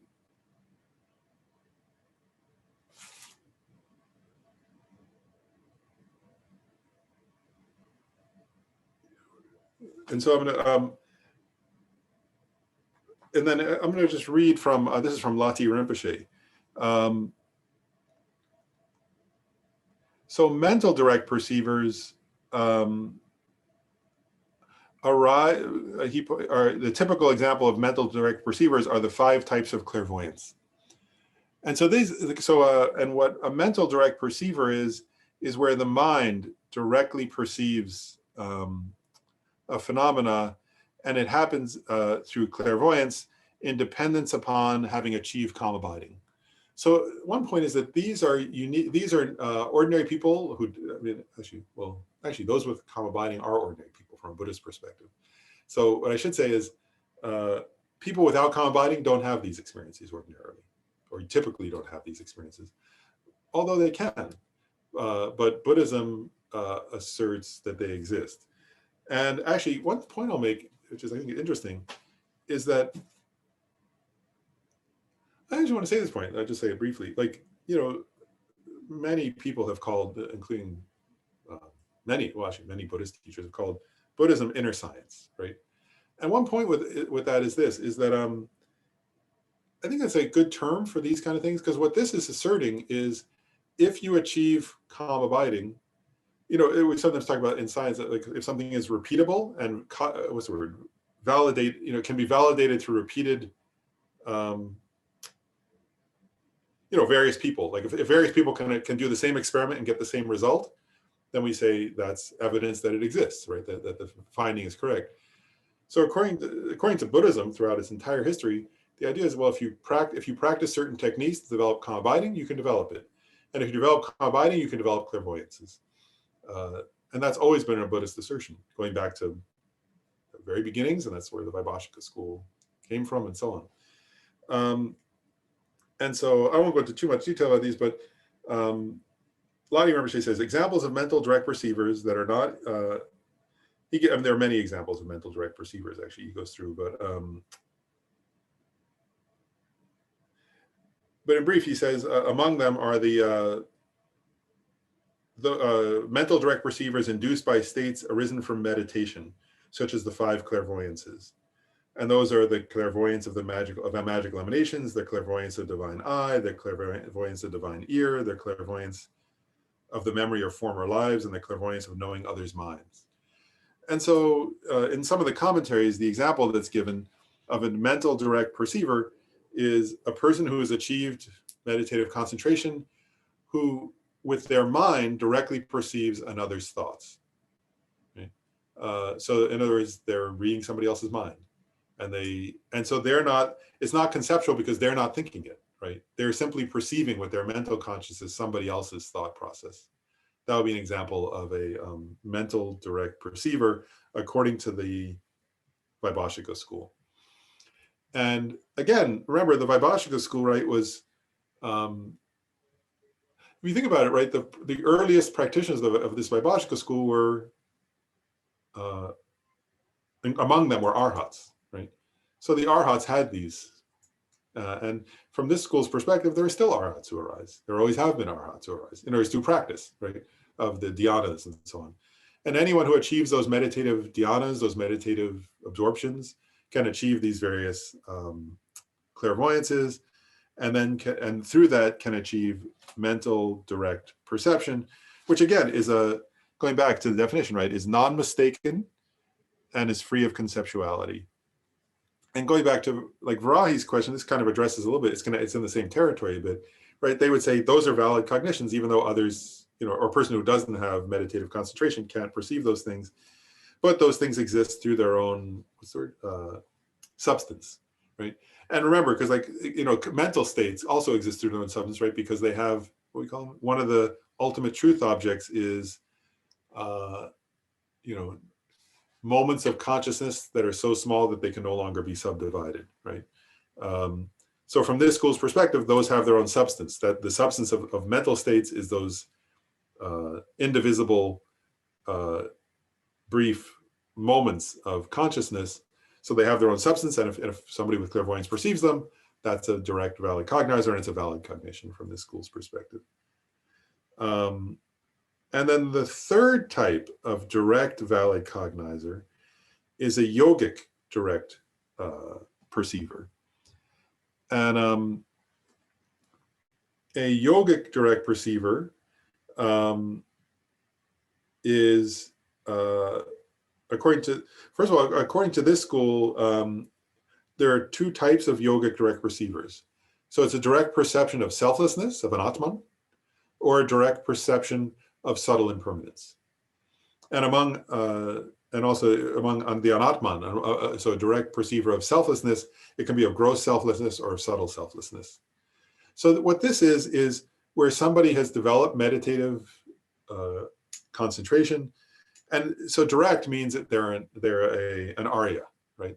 That they're directly perceived. So in this school's perspective, a yogic direct perceiver means in the mental continuum of somebody who's an arya, so who's seeing the ultimate truth directly, right? That's what that means. So they're seeing selflessness directly. So from this school's perspective, we sometimes call those people stream enterers. They've entered the stream of enlightenment, right?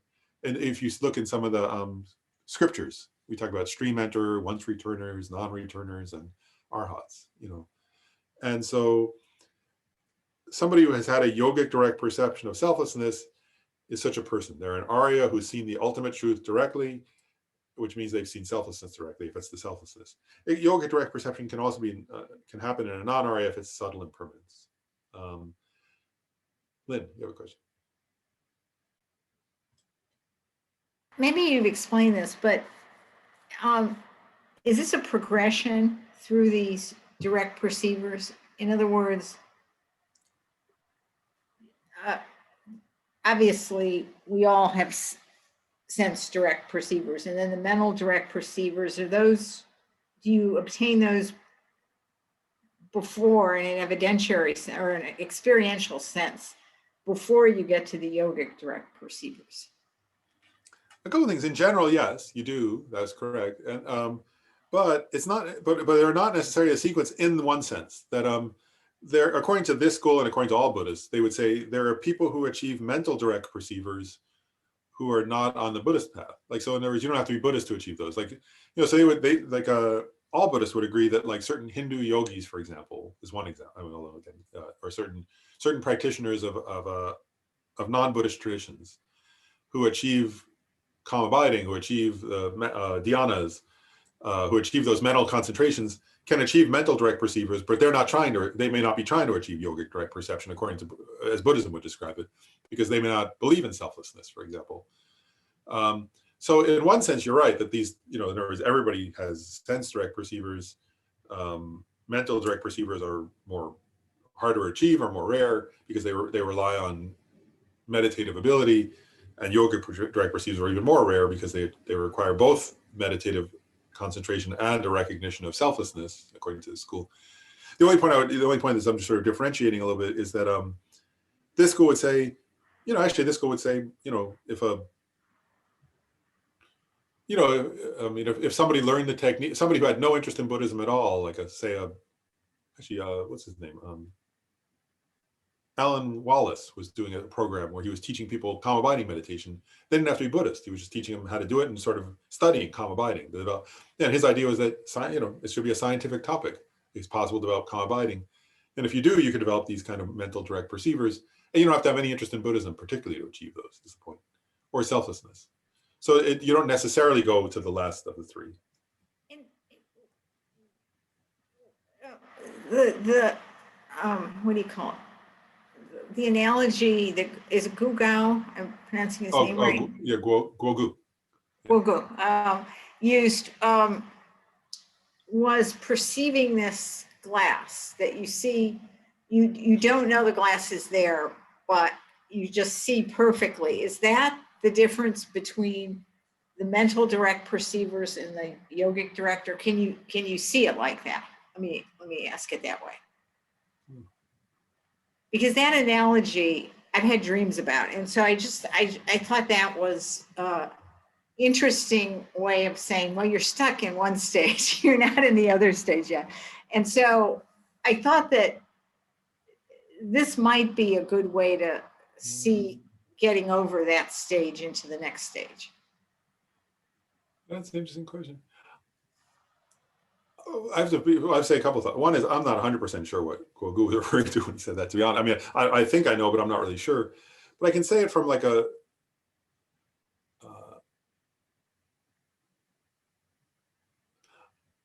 I'll kind of say it from, I'll say what I think that might be referring to, if that's okay. You know, I may be wrong from his perspective, but oftentimes we talk about something similar to that in the Tibetan tradition.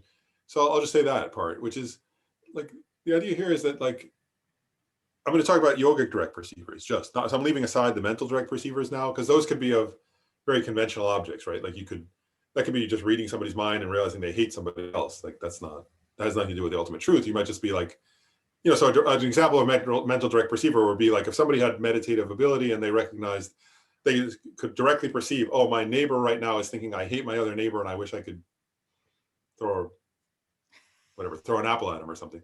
Like, you know, that'd be a very conventional object, but it would be a mental direct perceiver. Whereas I think what yogic direct perceivers, I think what you're getting at is closer at least to what Guogu is getting at, is when somebody's trying to realize, let's say selflessness, if we're using this school's example, right?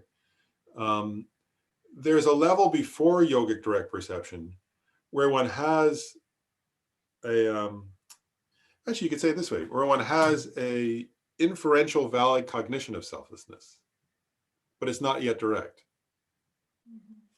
And so there you're correctly perceiving selflessness, but it's still through inference, and so it's still conceptual. To me, that would be an example of like where there's still the glass is clear, you're seeing through it, but it's still there. There's still something between you and what you're perceiving. And then when you get to the level of yogic direct perception, which is a direct perception, there's nothing between. It's totally direct. And so that'd be like where the glass has been removed. So I think that's probably a better metaphor is between, if you think about trying to approach selflessness, or if you're practicing the Mahayana tradition, emptiness, it could be. all of them agree that there's a level on which you're at an inferential. It's still inferential. You're understanding it, but it's still inferential. So there's still a level of conceptuality, which also implies, and one thing they say, this school doesn't talk about this, but some of the higher schools say something, which I think is related to your question, Lynn, which is some of the higher schools say when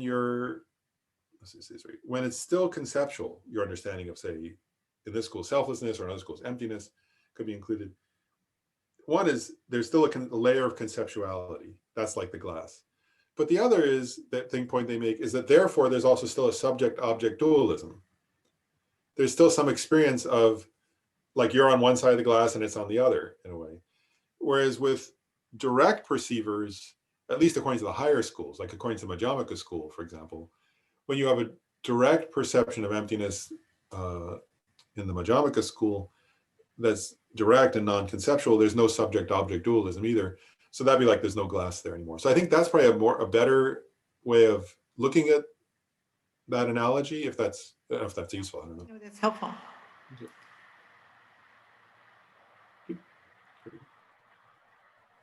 Any other comments or questions on this? Hi, Lauren. This is Frank Lusby here. Very pleased to be in your class. Thank you. Oh, good to see you. Yeah. Just what we just said, is it sometimes also referred to like as a magician's illusion or a mirage, that, someone coming out of direct realization, is perceiving things, but in this shimmering fashion of like a mirage, something like that? Those analogies are used in various ways in Buddhist teachings, but one is exactly what you said, which is, one common way that's used is that when somebody directly, now I'm going to use for Madhyamaka perspective for a second, that when somebody directly perceives emptiness, for example, and then comes out of that experience, they call it like the subsequent attainment period or something, after subsequent to their realization of emptiness, what they say is that person perceives everything, themselves and objects, and they use that analogy, like a magician seeing their own. Actually, what they say is that it's like, the analogy they give is, and there's a whole teaching on this where they say when a magician does a trick, right, the audience, they say, like, if a magician conjures, they often use, say, if a magician conjures a horse, like sort of that creates a false appearance, that the audience perceives a horse and sort of believes there's a horse there. Like, wow, how did the magician suddenly get this horse here? Whereas the magician, him or herself, still has an appearance of a horse, but knows it's not a horse. And they say for the person who's realized emptiness, they're like the magician at that point. They perceive objects as if they exist from their own side in the Madhyamaka school, but they know they don't exist that way. So at that point, they're like the magician. They're no longer like the audience. And so that's the one way they use that analogy. They say the ordinary people, when we haven't understood emptiness, are like the audience, where we believe it exists the way it appears. Whereas for the magician, the person who's realized emptiness directly, when they come out of that experience, they still perceive things with their eye consciousness or ear consciousness the way the audience does, but they no longer believe that appearance. They don't grasp it as real. And so that's the way that's often used, that analogy. Does that make sense? Kind of? Yeah, thank you. Thank you. Yeah, other comments or questions on that one? And then I'll just continue on a little bit longer. So then after he lists the 3 types of direct valid cognizers, and again, it's right, they're like, so they're really addressing, like, not all, we, again, for us, we would probably only experience the sense direct perceivers, but this school is emphasizing, if you practice meditation, you'll eventually have these other kinds of direct perceivers. And actually the whole goal of, in one way, the whole goal of your practice, or the main goal of your practice in this school, is to achieve the yogic direct perceiver. Does that make sense? Like, you're doing all your Dharma practice according to this school because you want to achieve that yogic direct perception of selflessness in order to achieve liberation, right? So actually that one is, you could say that's the most important of all the direct perceivers in a way, because if you want to achieve liberation, that's the one you have to attain. And then he makes a few other brief points here, which I think I've covered them somewhat. But he says a sense direct valid cognizer is not necessarily a consciousness, because an I sense power is a direct valid cognizer. I'm not going to dwell on that one. What I'll just say briefly is that's unique to this school. All the schools above this one, that are high, all the rest of the schools, would say that a sense, direct, valid cognizer does have to be a consciousness. This school says an I sense power. So what's an I sense power? We went over that in another class. I think I've taught that, but the I sense power is the subtle part of our organ, of our eye organ. That's not, they say it's not a consciousness because it's a matter, but it's a kind of subtle form of matter that does the act of perceiving. So this school would say, like, one way, so this school would say the subtle parts of your organs, it's our nervous system in that sense, do the act of perceiving. Other schools say, no, it has to be consciousness that does act of perceiving. It can't be matter. So it's a philosophical difference. Like, it's actually an interesting question, right? At what point does something become a perception? Is kind of what this is addressing. And this school is saying, when the perception gets to the subtle part of your eye or your ear or your nose consciousness, where the matter part of those organs is reacting to that stimuli, perception begins, direct perception begins. Whereas other Buddhist schools would say, no, it's only, there has to be an eye consciousness involved, or an ear consciousness. It's not enough that the matter in the body is responding, even the subtle matter. So that's a difference. That's a unique tenet of this school. Then he says, I already said this. So then he says there are two types of yogic direct perceivers. Now, as I was saying, yogic direct perceivers are the most important, really, for our, what is that word? In a soteriological sense, right? In the sense of what helps you get liberated, what helps you achieve liberation from suffering. And so the first, as I already said this, but I'll just go over it very briefly. So the first of them are yogic direct perceivers that directly realize the selflessness of persons. And as I said, only Aryas have this, right? Ordinary being, this is where ordinary beings don't have this. You have to, because by definition, if you've directly perceived the selflessness of persons, you've become, at that moment, the moment you first perceive that, you become an Arya, a noble being, right? Is one point. And at that point, you've also become a stream enter, right? According to this, there are like stream enter, as I said, stream enter, once returner, non-returner, and arhat. There are 4 categories of Aryas. And so when you have this yogic direct perception of selflessness of persons, you've become a stream enter, and then any of those others also have that. And then there's another type of yogic direct perceiver that realizes subtle impermanence. That's not unique to Aryas. And subtle impermanence, just to remind people, maybe some of you know this, but right, there's gross impermanence, and gross impermanence, example of that would be, everyone who's born dies, right? When you recognize that, that's gross impermanence. When you recognize everything that comes together will eventually fall apart, that's gross impermanence. Right? Subtle impermanence is the recognition that things change instant by instant.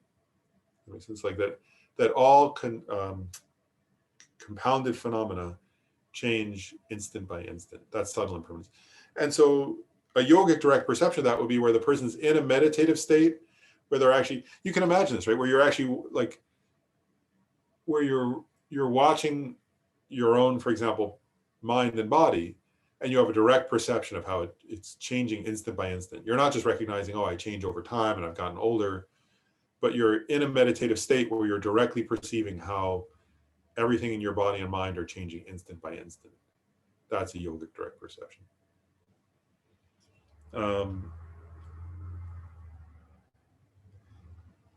And then this is an interesting, okay, see here, and then this last section of this, let's start this one because this transitions into the next section, which is ways of asserting selflessness.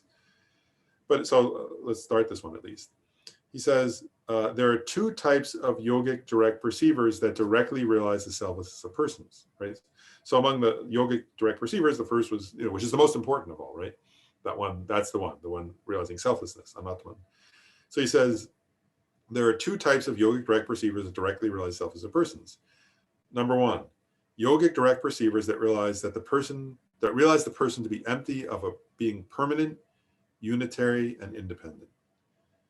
And number 2, yogic direct perceivers that realize that the person to be empty of being self-sufficient and substantially established. And so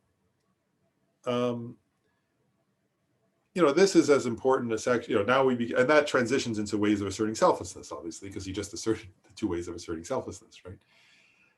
And, this is probably in some ways the most important point of this school, right? What is selflessness? And so this is worth kind of talking a little bit about, just for a few minutes, and then we'll spend next time on this as well.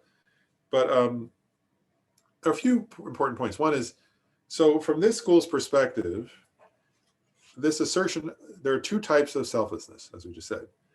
So the first one, right, being empty of being permanent, unitary, and independent, that is gross selflessness, according to this school. Gross in the sense of more obvious, right? And from this school's perspective, subtle selflessness is the empty of being self-sufficient and substantially established. And so one is gross and the other is more subtle. That's the first point worth noting.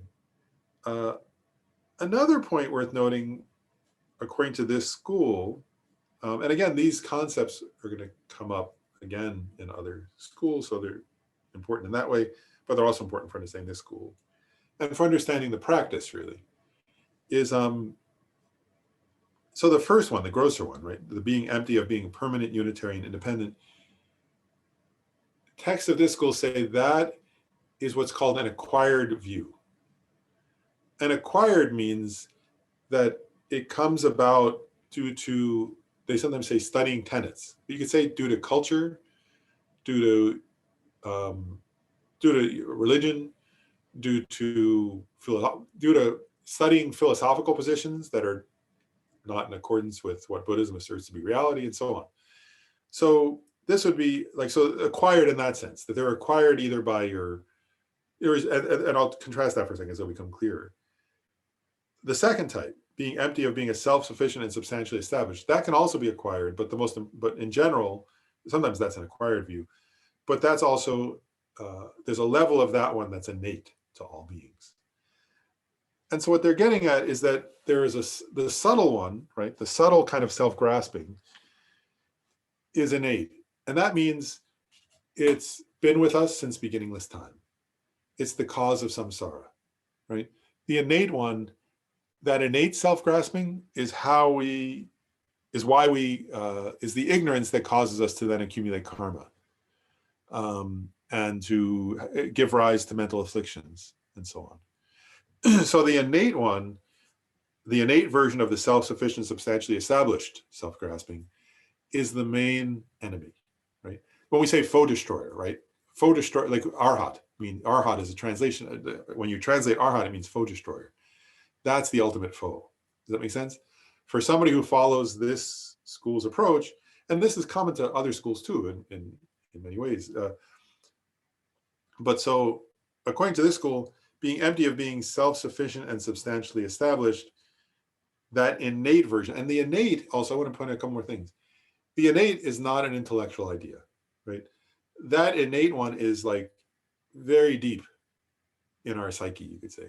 And it's common. We have that in common with animals. We have that in common with all samsaric life forms, right? So all beings in the 6 realms of samsara, who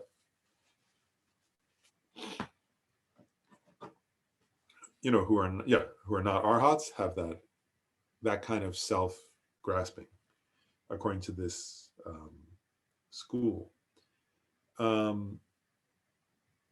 Whereas the empty of being permanent, unitary, and independent, that, I suppose beings in the God realm could have that, but that tends to be human. Humans are more likely to have that.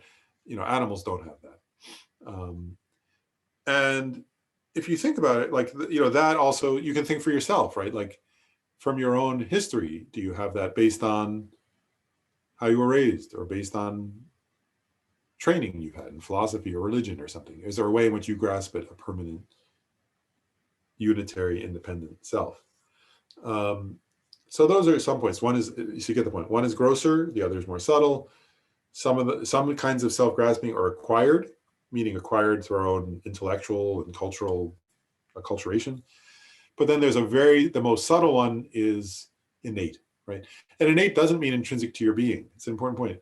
Innate just means it's been with you since beginningless time. It's still what we call, I like Jeffrey Hopkins' term, adventitious, right? It still just arises due to causes and conditions. It's not permanent. It's not eternal. It's not going to last forever. But it's very deeply conditioned. And it's the hard one to uproot. That's the hardest one to uproot. The intellectually acquired ones are easier to uproot.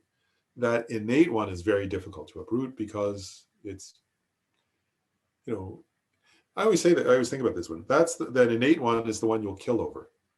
Right? It's the one you'll kill somebody. You know, right? And we call it, we say that self-preservation, right? It's like that, right? You know, somebody's threatening you, right? You'll, you know, or they're threatening your identity, you know, and you'll do anything, right? Potentially, you know, like that. And it's the one that causes us, you know, if you think of like, it's the one that causes people, right?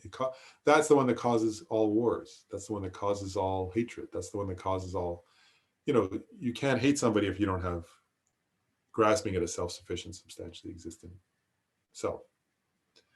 It also causes desire, right? All your desire comes from, is wanting to acquire something for that self-sufficient, substantially existent self.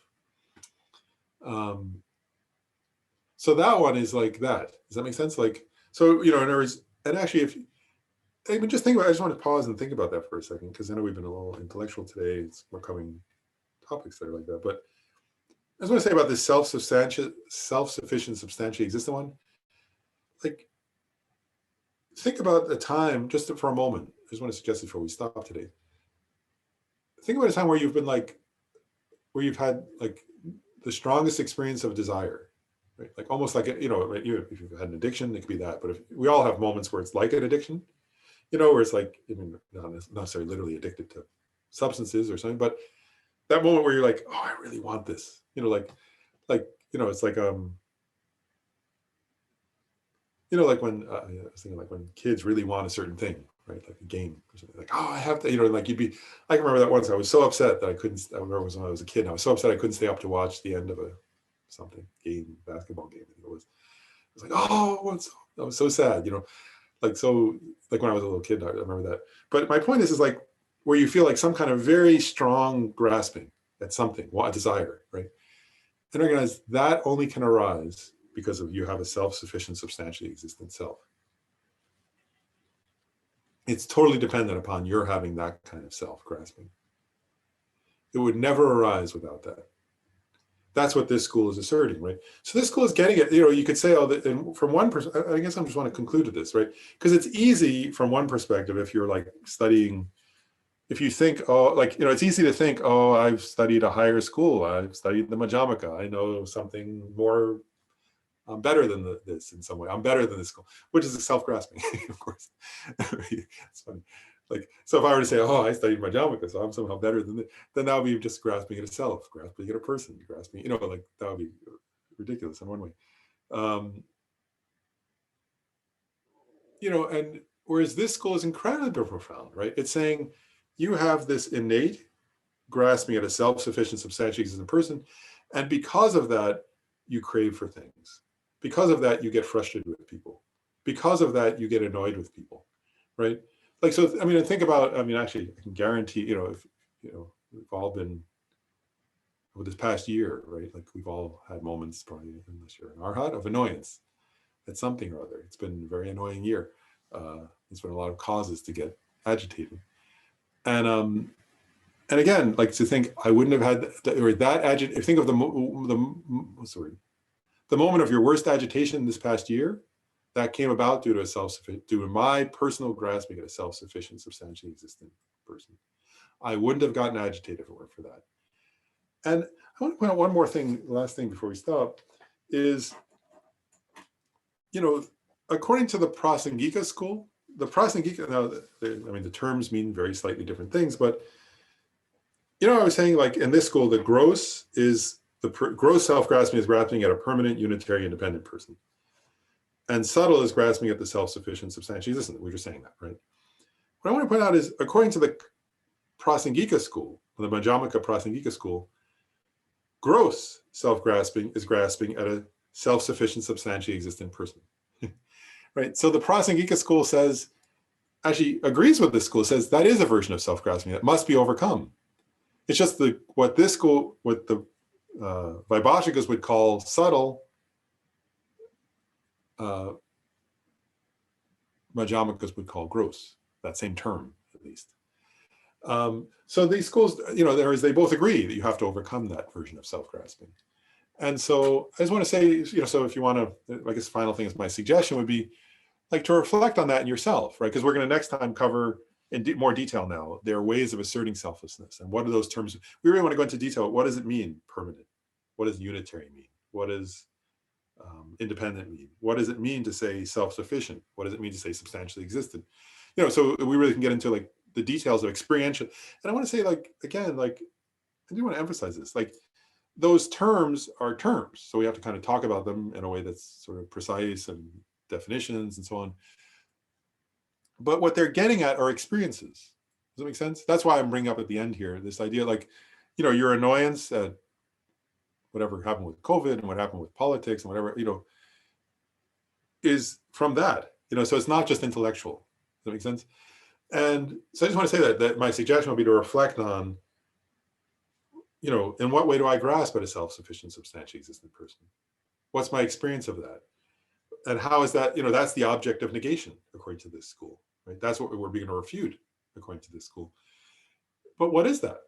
How does that arise in my experience, and how is it connected to my mental afflictions?